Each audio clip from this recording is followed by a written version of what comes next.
আজকের ঘটনাটা শোনার আগে একটা কথা বলে রাখি।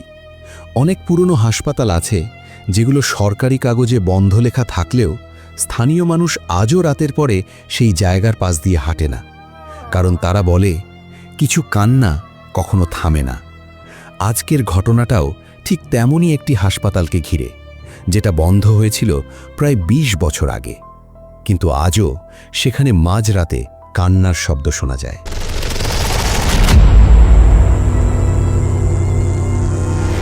ওয়েলকাম ব্যাক প্রিয় শ্রোতা, আপনাদের সকলকে স্বাগত জানাচ্ছি। আমি শাহাদাত হোসেন, আর আপনি শুনছেন ভূত FM 9.8, যেখানে গল্প নয়, ভয় নিজেই কথা বলে। আশা করি আপনারা সবাই ভালো আছেন, নিরাপদে আছেন। আমিও আল্লাহর অশেষ রহমতে ভালো আছি। আজকের ঘটনাটি আমাদের কাছে পাঠিয়েছেন রাকিব। ঘটনাটি যেভাবে লিখে পাঠিয়েছেন আমি ঠিক সেভাবেই আপনাদের পড়ে শোনাচ্ছি। চলুন সময় নষ্ট না করে সরাসরি চলে যাই মূল ঘটনাটিতে। ভয়ের আরেক নাম, ভূত FM 9.8। আসসালামু আলাইকুম শাহাদাত ভাই, আশা করি আপনি ভালো আছেন। আমি রাকিব বলছি। আমি সাধারণত এসব ঘটনা কাউকে বলি না, কারণ মানুষ বিশ্বাস করতে চায় না, কিন্তু কয়েকদিন আগে আপনার অভিশপ্ত বাইবেল ঘটনাটা শুনে সাহস পেলাম, তাই ভাবলাম আমার সাথে ঘটে যাওয়া ঘটনাটাও আপনাকে জানাই। ঘটনাটি ভালো লাগলে আপনার নিজের কণ্ঠে পড়ে শোনাবেন। বেশ কয়েক বছর আগের কথা, সালটা সম্ভবত 2015 বা 16 হবে। তখন আমি কিশোরগঞ্জে একটা নামকরা ওষুধ কোম্পানিতে মেডিকেল রিপ্রেজেন্টেটিভ হিসেবে কাজ করতাম। আমাদের পেশাটা এমন যে দিন বা রাত বলে কোনো নির্দিষ্ট সময় নেই। সারাদিন ডাক্তারদের চেম্বারে চেম্বারে দৌড়ানো, আর সন্ধ্যা থেকে রাত পর্যন্ত বিভিন্ন ফার্মেসি বা ক্লিনিকে কোম্পানির টার্গেট অনুযায়ী ওষুধ পৌঁছে দেওয়া। কাজটা বেশ পরিশ্রমের হলেও আমি অভ্যস্ত হয়ে গিয়েছিলাম। সেদিন ছিল বৃহস্পতিবার, নভেম্বরের মাঝামাঝি সময়, তাই কিশোরগঞ্জের দিকে বেশ ভালোই শীত পড়ে গিয়েছিল। সন্ধ্যা নামার সাথে সাথে চারপাশটা একটা পাতলা কুয়াশায় ঢেকে যাচ্ছিল। আমার সারাদিনের কাজ শেষ, ভাবছিলাম সোজা মেসে ফিরে যাব। ঠিক সেই মুহূর্তে আমার এরিয়া ম্যানেজারের ফোন। রাকিব, শহর থেকে একটু দূরে পুরনো বাইপাস রোডের ভেতরের দিকে একটা ডিসপেন্সারি আছে, তারেক মেডিকেল হল। ওদের ওখানে একটা ইমার্জেন্সি লাইফ সেভিং ইঞ্জেকশন দিতে হবে। পেশেন্টের অবস্থা খারাপ, আজ রাতেই লাগবে। আমি ঘড়ির দিকে তাকালাম। রাত বেজে গেছে প্রায় 8টা। ওই এলাকাটা সম্পর্কে আমার খুব একটা ধারণা ছিল না, শুধু লোকমুখে শুনেছিলাম ওই দিকটায় বেশ কয়েকটা গ্রাম আছে, আর রাস্তাঘাট খুব একটা সুবিধার নয়। সবচেয়ে বড় কথা, জায়গাটা সন্ধ্যের পর একদম জনশূন্য হয়ে যায়। কিন্তু চাকরির খাতিরে না করার কোনো উপায় ছিল না। আমি গুডাউন থেকে ইঞ্জেকশনের বক্সটা নিয়ে আমার পালসার মোটরসাইকেলটায় কিক মারলাম। শহর পেরিয়ে যখন মেইন হাইওয়ে ছেড়ে সেই পুরনো বাইপাস রোডটায় ঢুকলাম, তখন রাত প্রায় 8:30। চারপাশের পরিবেশটা চোখের পলকে বদলে গেল। শহরের নিয়ন আলো আর গাড়ির হর্ন পেছনে ফেলে আমি যেন এক অন্য জগতে প্রবেশ করলাম। রাস্তার দুপাশে বিশাল বিশাল পুরনো কড়ই আর শিমুল গাছ। গাছগুলোর ডালপালা এমনভাবে রাস্তার ওপর ঝুঁকে আছে যে মনে হচ্ছে যেন একটা অন্ধকার সুড়ঙ্গের মধ্যে দিয়ে যাচ্ছি। রাস্তার অবস্থাও খুব খারাপ, পিচ উঠে গিয়ে বড় বড় গর্ত তৈরি হয়েছে। আমি গুগল ম্যাপ চালু করে রেখেছিলাম, কিন্তু শহর থেকে 5-6 কিলোমিটার ভেতরে ঢুকার পর থেকেই মোবাইলের নেটওয়ার্ক খুব ডিস্টার্ব করতে শুরু করলো। 3G তো দূরের কথা, 2G নেটওয়ার্কও আপ ডাউন করছিল। চারপাশের কুয়াশাটা আরও ঘন হয়ে আসছিল। বাইকের হেডলাইটের আলো যেন কুয়াশার দেওয়াল ভেদ করে বেশি দূর যেতে পারছিল না। হঠাৎ আমি খেয়াল করলাম গুগল ম্যাপের লোকেশনটা বারবার ঘুরে যাচ্ছে। একবার দেখাচ্ছে সোজা যেতে, তো পর মুহূর্তেই দেখাচ্ছে আমি রাস্তা ভুল করেছি। এভাবে প্রায় 15 মিনিট ঘোরার পর আমি বুঝতে পারলাম আমি মেইন রাস্তা থেকে পুরোপুরি বিচ্ছিন্ন হয়ে কোনো একটা মেঠো বা আধা পাকা রাস্তায় ঢুকে পড়েছি। চারপাশে কোনো মানুষের দেখা নেই, এমনকি কোনো কুকুরের ডাক বা ঝিঝি পোকার শব্দও নেই। একটা অদ্ভুত গুমট নিস্তব্ধতা পুরো এলাকাটাকে গিলে খেয়েছে। আমি বাইকের গতি কমিয়ে দিলাম। ভাবলাম কাউকে পেলে রাস্তাটা জিজ্ঞেস করব, কিন্তু জনমানবের কোনো চিহ্ন নেই। কিছু দূর পরপর শুধু ঝোপঝাড় আর পুরনো বাঁশ বাগান। এভাবে আরও প্রায় 10 মিনিট এগোতেই হঠাৎ আমার বাইকের হেডলাইটের আলো গিয়ে পড়ল বিশাল একটা পুরনো লোহার গেটের ওপর। গেটের অবস্থা দেখেই বোঝা যায় বহু বছর ধরে এটা কেউ খোলেনি। লোহায় জং ধরে লালচে হয়ে গেছে। গেটের ওপরে একটা বিশাল সাইনবোর্ড ঝুলছে, তবে সেটার অর্ধেক ভেঙে ঝুলে আছে। মরিচা ধরা সেই বোর্ডে খুব কষ্টে পড়া যাচ্ছিল জেলা মহিলা ও শিশু হাসপাতাল। বোর্ডের লেখাটা পড়ার সাথে সাথে আমার শিরদাঁড়া বেয়ে একটা ঠান্ডা স্রোত নেমে গেল। আমার মনে পড়ল কিশোরগঞ্জের লোকাল মানুষের মুখে আমি একটা পুরনো পরিত্যক্ত হাসপাতালের কথা শুনেছিলাম। জায়গাটা নাকি অভিশপ্ত। লোকমুখে শোনা যায় ওই এলাকায় সন্ধ্যের পর কেউ যায় না।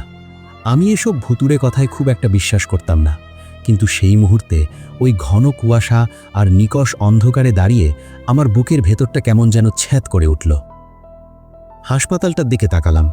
বিশাল একটা দোতলা বিল্ডিং, কিন্তু পুরোটা যেন একটা কংক্রিটের কঙ্কাল হয়ে দাঁড়িয়ে আছে। পুরো বিল্ডিং অন্ধকার। কোনো কোনো জায়গায় ছাদের পলস্তরা খসে রড বেরিয়ে আছে। কয়েকটা জানালা ভাঙা, আর যেগুলো আস্ত আছে সেগুলোর কাঁচ এতই ধুলোয় ঢাকা যে ভেতরের কিছুই দেখা যায় না। দেখেই বোঝা যায় বহু বছর, অন্তত 2 দশকের বেশি সময় ধরে এখানে কোনো মানুষের পা পড়েনি। আমি বাইকটা ঘুরিয়ে চলে আসব, ঠিক তখনই অদ্ভুত একটা ব্যাপার ঘটল। আমার কান খুব তীক্ষ্ণ। আমি স্পষ্ট শুনতে পেলাম ভেতরের ওই পরিত্যক্ত বিল্ডিংটা থেকে কোনো একটা শব্দ আসছে। প্রথমে মনে হলো বাতাস প্রবাহের শব্দ, কিন্তু বাতাস তো একদম স্থির। আমি ইঞ্জিনের শব্দ বন্ধ করে দিলাম। চারপাশটা যেন কবরের মতো নিস্তব্ধ হয়ে গেল, আর সেই নিস্তব্ধতার বুক চিরে ভেসে এলো একটা কান্নার শব্দ। খুব আস্তে একটা মেয়ের কান্না, একদম চাপা কান্না। মনে হচ্ছিল কেউ খুব অসহ্য ব্যথায় ডুকরে কাঁদছে। আমি থেমে গেলাম। আমার হার্টবিট বেড়ে গেল। নিজেকে বোঝালাম, রাকিব, এটা তোর মনের ভুল। এত পুরনো একটা জায়গায় কে কাঁদবে? কয়েক সেকেন্ড পর চারপাশ আবার শান্ত। আমি স্বস্তির নিঃশ্বাস ফেলে বাইকে স্টার্ট দিতে যাব, ঠিক তখনই শব্দটা আবার এলো। এবার আরও স্পষ্ট, আরও তীক্ষ্ণ। কান্নাটা এমন ছিল যে শুনলে বুকের ভেতরটা মোচড় দিয়ে ওঠে। মনে হচ্ছিল কোনো মেয়ে যেন বাঁচার জন্য আকুতি করছে। আমার ভেতরকার ভয়টা হঠাৎ করেই একটা মানবিক দ্বিধায় বদলে গেল। আমি ভাবলাম হয়তো কোনো ভগাগ্র, কোনো মানসিক রোগী অথবা কোনো অসহায় মেয়েকে কেউ এখানে ধরে এনেছে। যদি সে সত্যিই বিপদে থাকে, আমি কি তাকে এই অবস্থায় ফেলে চলে যাব? আমি বাইকটা গেটের পাশে একটা গাছের আড়ালে স্ট্যান্ড করলাম। পকেট থেকে মোবাইলটা বের করে ফ্ল্যাশ লাইট অন করলাম। লোহার গেটটার একটা পাল্লা সামান্য ফাঁকা করা ছিল, ঠিক একজন মানুষ গলে যাওয়ার মতো। আমি সাবধানে সেই ফাঁক গলে ভেতরে ঢুকলাম। ভেতরে ঢোকার সাথে সাথে একটা তীব্র গন্ধ আমার নাকে এসে ধাক্কা দিল। এটা কোনো সাধারণ পুরনো বিল্ডিংয়ের গন্ধ নয়। স্যাঁতস্যাঁতে একটা গন্ধের সাথে আর শুকিয়ে যাওয়া রক্তের মতো একটা কালচে বমি আসা গন্ধ। গন্ধটা এতই কড়া ছিল যে আমার কয়েক মুহূর্তের জন্য দম বন্ধ হয়ে আসতে চাইল। আমি পা টিপে টিপে সামনের উঠোনটা পেরিয়ে বিল্ডিংয়ের মেইন করিডোরে পা রাখলাম। মোবাইলের আলোয় দেখলাম মেঝেতে পুরো ধুলোর স্তর। দেয়ালে পুরনো কিছু পোস্টার ঝুলছে, যেগুলো লেখা মুছে গেছে। কিছু জায়গায় শুকিয়ে যাওয়া কালচে দাগ, যেন কেউ রক্তমাখা হাত ধরে দেওয়াল ধরে হেঁটে গেছে। হাসপাতালের ভেতরটা অস্বাভাবিক চুপচাপ। বাইরের কুয়াশার চেয়েও ভেতরের অন্ধকারটা যেন অনেক বেশি ঘন। কান্নার শব্দটা তখনও আসছিল, তবে এবার বুঝতে পারছিলাম শব্দটা নিচতলা থেকে নয়, দোতলা থেকে। আমি মোবাইলের আলো জ্বালিয়ে সিঁড়িটা খুঁজতে লাগলাম। একটু এগোতেই হাতের বাঁ দিকে একটা চওড়া সিঁড়ি দেখতে পেলাম। সিঁড়ির রেলিংগুলো ভাঙা। আমি ধীরে ধীরে সিঁড়ি দিয়ে ওপরে উঠতে শুরু করলাম। প্রতিটা পদক্ষেপে আমার জুতোয় মচমচ শব্দ হচ্ছিল, আর সেই শব্দটা পুরো বিল্ডিংয়ে প্রতিধ্বনিত হচ্ছিল। মাঝামাঝি সিঁড়িতে ওঠার পর হঠাৎ আমার মনে হলো আমার পেছনে কেউ হাঁটছে। আমি পা থামালাম। পিছনের শব্দটাও থেমে গেল। আমি আবার পা বাড়ালাম। খট খট। আমার পেছনেও স্পষ্ট শব্দ হলো, খট খট। আমার হাঁটার সাথে সাথে পিছনের কেউ যেন হুবহু আমার পায়ের ছন্দের সাথে তাল মিলিয়ে হাঁটছে। আমার পুরো শরীর বরফ হয়ে গেল। আমি ঘাড় ঘুরিয়ে পেছনে তাকালাম। মোবাইলের আলো ফেললাম। কেউ নেই, শুধু অন্ধকার। সিঁড়িটা নিচে নেমে গেছে। আমি নিজেকে সান্ত্বনা দিলাম, এটা ইকো হচ্ছে। খালি বিল্ডিংয়ে শব্দের প্রতিধ্বনি হয়, ভয় পাওয়ার কিছু নেই। কিন্তু মনের গহীনে আমি জানতাম ওটা কোনো প্রতিধ্বনি ছিল না, ওটা একটা ভেজা খালি পায়ের শব্দ ছিল। আমি দ্রুত পা চালিয়ে দোতলার করিডোরে পৌঁছলাম। দোতলার পরিবেশটা নিচতলার চেয়েও ভয়ানক। করিডোরটা অনেক লম্বা, 2 পাশে সারি সারি রুম। দরজার পাল্লাগুলো কবজা থেকে ছুটে ঝুলে আছে। কান্নার শব্দটা এখন একদম কাছে চলে এসেছে। করিডোরের ঠিক শেষ মাথায় যে রুমটা, শব্দটা সেখান থেকেই আসছে। আমি সেদিকে তাকাতেই আমার রক্ত হিম হয়ে গেল।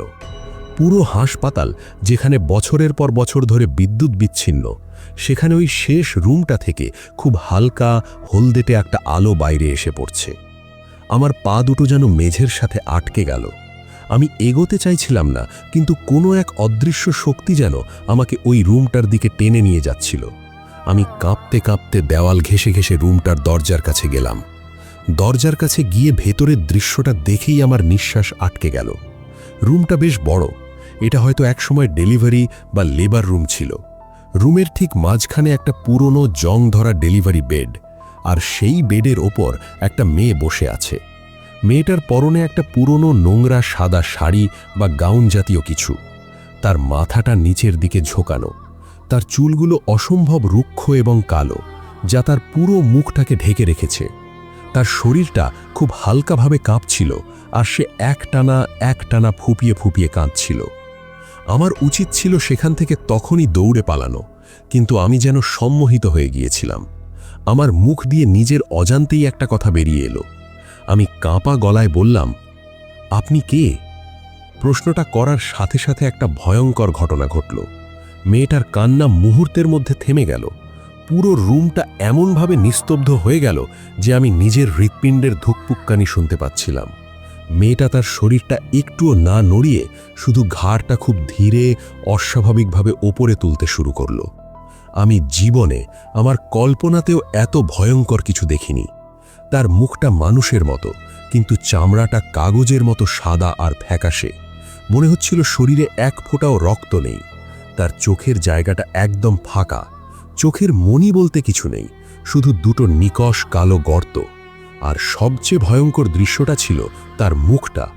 তার ঠোঁটের নিচ দিয়ে থুতনি বেয়ে একদম কালো রঙের জমাট বাঁধা রক্তের মতো একটা তরল পদার্থ গড়িয়ে পড়ছিল। সে তার ওই গর্তের মতো চোখ দুটো দিয়ে আমার দিকে তাকালো। তার মুখ থেকে কোনো কথা বের হলো না, কিন্তু আমার কানের ভেতরে একটা তীক্ষ্ণ কান ফাটানো আর্তনাদ বেজে উঠল। আমি ভয়ে কয়েক কদম পেছনে সরে আসতেই হঠাৎ একটা বিকট শব্দ হলো, খটাক। পুরো রুমের, শুধু ওই রুমের নয়, পুরো দোতলার সবগুলো লাইট একসাথে জ্বলে উঠল। চোখ ধাঁধানো আলোয় আমি যা দেখলাম তা আমাকে প্রায় পাগল করে দেওয়ার জন্য যথেষ্ট ছিল। রুমটার অন্ধকার দূর হতেই আমি দেখলাম সেখানে শুধু ওই একটা বেড নেই, চারপাশে সারি সারি আরও অন্তত ৮-১০টা পুরনো জং ধরা বেড পাতা আছে। আর প্রতিটা বেডে একজন করে মানুষ শুয়ে আছে। সবার শরীর মাথা থেকে পা পর্যন্ত সাদা কাপড়ে ঢাকা। কাপড়ের কিছু কিছু জায়গায় শুকিয়ে যাওয়া রক্তের কালচে দাগ। আমার চোখের সামনেই সেই সাদা কাপড়গুলোর নিচ থেকে নড়াচড়া শুরু হলো। এরপর একসাথে সবগুলো বেড থেকে ওই একই কান্নার শব্দ ভেসে এলো। শুধু মেয়েদের কান্না নয়, তার সাথে মিশেছিল অসংখ্য নবজাতক শিশুর তীক্ষ্ণ একটানা কান্নার শব্দ। পুরো রুমটা যেন একটা নরকে পরিণত হলো। আমার মস্তিষ্ক আর কাজ করছিল না। বাঁচার আদিম প্রবৃত্তি আমাকে গ্রাস করল। আমি আর 1 সেকেন্ডও সেখানে দাঁড়াইনি। হাতের মোবাইলটা সেখানেই ফেলে দিয়ে অন্ধের মতো দৌড় লাগলাম। করিডর ধরে দৌড়ানোর সময় আমার মনে হচ্ছিল দুপাশের খোলা দরজাগুলো থেকে অসংখ্য সাদা ঠান্ডা হাত বের হয়ে আমার শার্ট খামচে ধরার চেষ্টা করছে। আমি সিঁড়ির কাছে এসে আর নিজেকে সামলাতে পারলাম না। পা পিছলে ধপাস করে পড়ে গেলাম। বেশ কয়েকটা সিঁড়ি গড়িয়ে নিচে পড়লাম।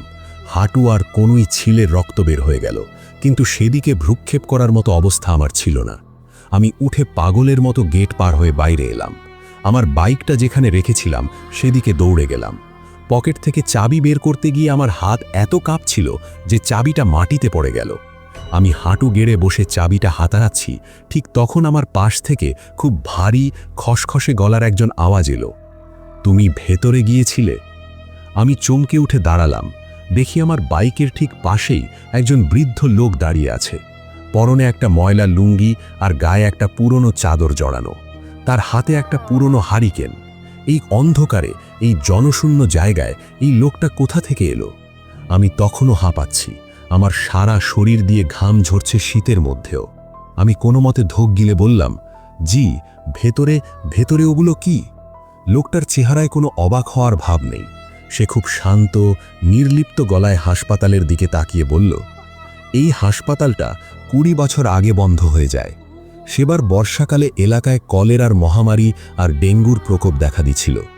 এক রাতে প্রচণ্ড ঝড় বৃষ্টির কারণে পুরো এলাকার কারেন্ট চলে যায়, যাতায়াতের সব রাস্তা বন্ধ হয়ে গেছিল। ওই রাতে হাসপাতালে একসাথে অনেকগুলো ডেলিভারি কেস ছিল, কিন্তু কোনো ডাক্তার ছিল না। যারা ছিল তারা ভয়ে আগেই পালিয়ে যায়।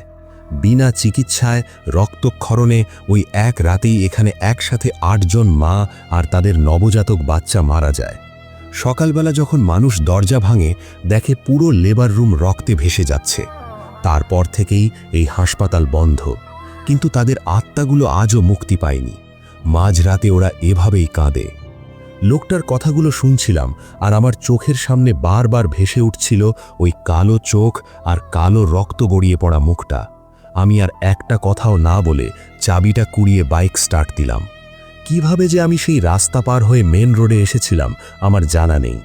আমার শুধু মনে আছে শহরে পৌঁছানোর পর একটা চায়ের দোকানে এসে আমি অজ্ঞান হয়ে যাই। তারপর আমার জ্ঞান ফেরে 3 দিন পর কিশোরগঞ্জ সদর হাসপাতালে। আমার টানা 104 ডিগ্রি জ্বর ছিল। জ্বরের ঘোরে আমি শুধু বলতাম, ওরা কাঁদছে, ওদের বাঁচাও। আমি সুস্থ হওয়ার পর আর একদিনও ওই কোম্পানিতে চাকরি করিনি, এমনকি কিশোরগঞ্জ চর ছেড়েই চলে আসি চিরতরে। ধন্যবাদ রাকিব, আমাদের সঙ্গে এই ভয়ঙ্কর অভিজ্ঞতাটি শেয়ার করার জন্য। প্রিয় শ্রোতা, আপনাদের এই ঘটনাটি কেমন লাগলো কমেন্টে জানাবেন। আর ঘটনাটি যদি আপনাদের একটুও ভয় পাইয়ে থাকে তাহলে ভিডিওতে একটি লাইক দিন এবং বন্ধুদের সাথে শেয়ার করুন। আপনার বা আপনার পরিচিত কারো সাথেও যদি এমন কোনো গা ছমছমে ঘটনা ঘটে থাকে তবে তা লিখে বা অডিও রেকর্ড করে আমাদের কাছে পাঠাতে পারেন। আপনি চাইলে আপনার পরিচয় সম্পূর্ণ গোপন রাখা হবে এবং ছদ্মনাম ব্যবহার করা হবে। পাঠানোর ঠিকানা bhutfm98bd@gmail.com। আপনি শুনছিলেন ভূত FM 9.8, ভয়, রহস্য আর অজানার ঠিকানা। শুভরাত্রি।